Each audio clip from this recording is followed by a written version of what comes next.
बड़ी खबर यह है, cricketer Yusuf Pathan corona positive हो गए। सचिन के बाद यूसुफ पठान को भी कोरोना। सचिन की कप्तानी में अभी अभी खेले थे Yusuf Pathan. Man of the series भी बने थे यूसुफ पठान। रायपुर में खेली गई थी रोड सेफ्टी वर्ल्ड सीरीज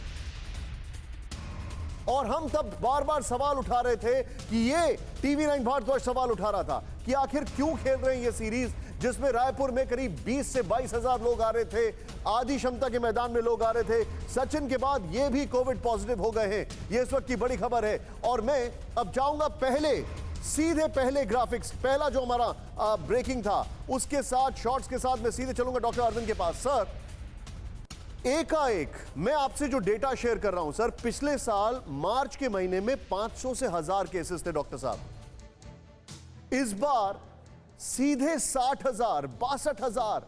ये कहां जा रहा है मामला sir? Where do you see it going? Nishant ji, पहले तो आपको नमस्कार और शो में बुलाने के लिए धन्यवाद।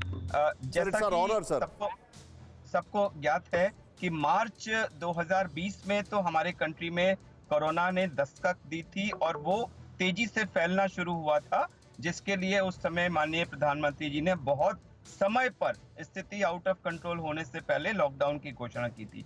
लेकिन उसके बाद में कई कारणों से वो बढ़ा और बढ़ते बढ़ते एक स्टेज ये भी पहुंची थी जब हमारे देश में 90-95 हजार तक केसेस हो रहे थे, लेकिन वो इफेक्टिवली कंट्रोल हो गया था और पिछले 2-3 महीने बहुत अच्छे थे।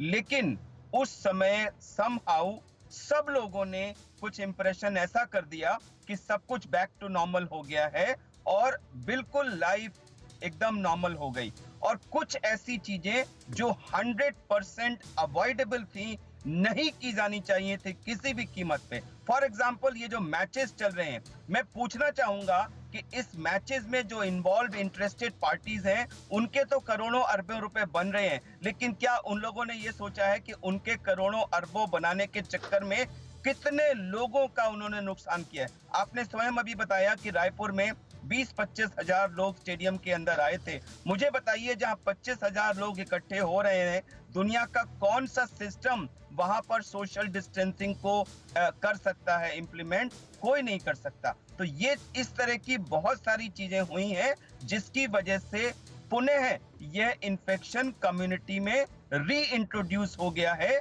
गुड नंबर में, और उसके बाद वो जो ट्रांसमिशन की साइकिल है वो चल रही है और अब इसके लिए कोई मेजर मेजर ही लेना पड़ेगा इस साइकिल को ब्रेक करने के लिए। उसी के बाद हम फाइनली नेगेटिव ग्रोथ रेट में जाएंगे। उसी में लाइन में मैं आपकी बात को दोहराना चाहूंगा कि सबसे इफेक्टिव तरीका हमारे पास इस समय वैक्सीन के रूप में है।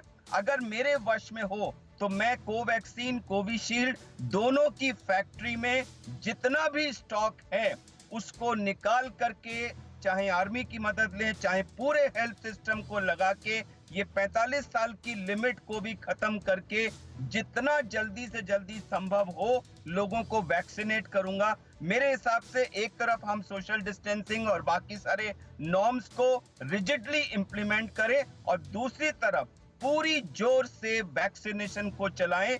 इन दो चीजों से ही हम इसको कंट्रोल कर पाएंगे। निशांत जी, अड़ी सोमवार से शुक्रवार शाम 6 बजे सिर्फ TV9 भारतवर्ष पर।